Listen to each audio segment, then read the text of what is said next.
సేవించేటువంటి యొక్క విషయ వాసనలు మూడు కూడాను మనసు ద్వారా ఆవిర్భవించినటువంటివి. In fact, mind is the center of origin for the pain and pleasure, attachment, hatred, and all the sensual pleasure that man wants to మనస్సు experience. ద్వైత భావములో కూడటం చేతనే ఇవన్నీ కూడాను మనకు కనిపిస్తున్నవి. It is the dual mind that is responsible for all. మనసు ఏకాత్మ భావం పెంచుకున్నప్పుడే ఇందులో ఏమాత్రం కూడాను విపరీతమైనటువంటి భావాలు కలగవు. When once the mind is non-dual, there will be no perversions or aberrations. కనుక ప్రతి మానవుడు కూడాను సుఖాన్ని దుఃఖాన్ని ఆశిస్తున్నాడంటే దుఃఖం వల్ల మనకు కలిగేటువంటి నష్టము కంటే ఆదాయమే ఎక్కువగా ఉన్నది. In fact, if we investigate clearly the twin experiences of pain and pleasure, in fact we derive more benefit out of pain. ప్రాచీన చరిత్రాత్మకులు ఈ దుఃఖమునే ఆశించాలని సుఖాన్ని ఆశించలేదు. In earlier days, people invited pain. సుఖము నుండి లభించేటువంటి యొక్క ఆనందం కంటే దుఃఖము నుంచి వచ్చేటువంటి యొక్క ఆనందమే శాశ్వతమైన ఆనందము.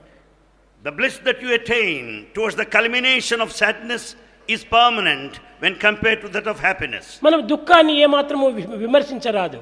We should not criticize misery. ఆనందాన్ని మనం స్వాగతం చేయరాదు. We cannot merely invite happiness. సుఖము కంటే ఆనందమే మనకు అమితమైనటువంటి మిత్రుడు. And in fact, bliss is of more advantage than happiness. కనుక ఇట్టి దుఃఖమైనటువంటి పరమ మిత్రుణ్ణి మనము నిరంతరం కూడా ఆశిస్తూ ఉండాలి. We should always invite the troubles now and then. Mahabharatam నందు కుంతీదేవి వచ్చి కృష్ణుని పాదములపైన పడినప్పుడు అమ్మా నీకేం కావాలి అని ప్రశ్నించాడు. In that great epic Mahabharata, when Kunti fell at the feet of Krishna, Krishna asked her, what is it that you want? Krishna నాకు నిరంతరము దుఃఖమునే అనుగ్రహించు అనింది. Krishna, please bless me with all the troubles and problems in this life. ఈ దుఃఖ సమయం నందే నిన్ను అమితంగా ప్రేమించాను, అమితంగా ఆరాధించాను, అమితంగా పూజించాను. It's only in times of difficulties I loved you more and more. I worshipped you, I extolled you, I adored you. దుఃఖము లేని సమయం లోపలను పాండురాణిగా ఉండినంత వరకు నిన్ను ఏమాత్రము నేను స్మరించలేదు. In times of happiness, away from misery, I never thought of you. ఏనాడు నా కుమారుడు అరణ్యవాసం చేసి కన్న కష్టములకు గురి అయినారో ఆనాటి నుండి నీ చింతను నేను అభివృద్ధి గావించుకుంటూ వచ్చాను. That day my son started spending time in the forest, I started worshipping you more and more. కనుక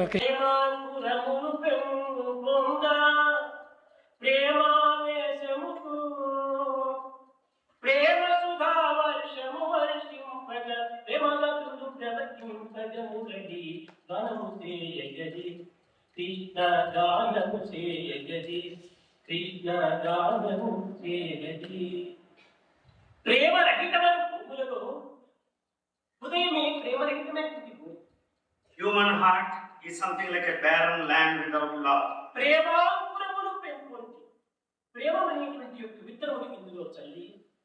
The seeds of love have to be sown in this ground. To have the feeling of love.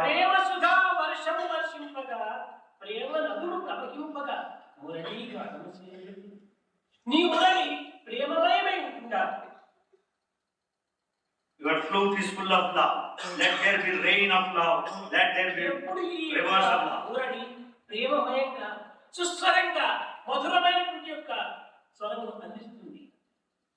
Such murali or flute gives you such a song, celestial song of love. ఈ మురళి ఎందుకునేటువంటి ఒక స్వరూపాన్ని మనము కొంతవరకు విచారించాలి. We have to inquire into the nature of this flute. మురళికి నవరంధ్రములు. The murali has 9 openings. అందులో ఏ పదార్థం కూడా అటు ఇటు అటు తగలడానికి లేదు. No material can come in the way of these openings. అప్పుడే ఈ భగవంతుని యొక్క విశ్వాసము సుస్పరమైనటువంటి దీంట్లో మధురానందాన్ని అందిస్తుంది. Then only they can take inhalation, exhalation of the divine and give you the bliss. అది మన దేహము. That is the body. ఈ దేహములకు కూడా నవరంధ్రములు. The body has 9 openings. ఇందులో విషయవాసన అనేటువంటి ఒక అడ్డు తగిలినప్పుడు సుస్వరము కలుగుతారు, ఏమాత్రమే వినిపించదు. Because of interference of worldly attachments, we do not listen to the music. ఈ యొక్క మురళిని మనం పూర్తి గాలిమయంగా మార్చాలి. We should make this flute full of air. అది భగవత్ యొక్క భావము, భగవత్ యొక్క ప్రేమ లీల. That is the divine feeling and the will of the divine. అప్పుడే మన జీవితము ధన్యమై, పవిత్రమై, ఆదర్శవంతమై, ఆనందవంతమై అనేక విధములుగా మనం జీవితాన్ని సార్థకవంతంగా గావిస్తుంది. Then only our life will be sanctified, the goal will be realized, and will set an example to others. కనుక ఇట్టి దివ్యత్వాన్ని మనం అనుభవించవలసిన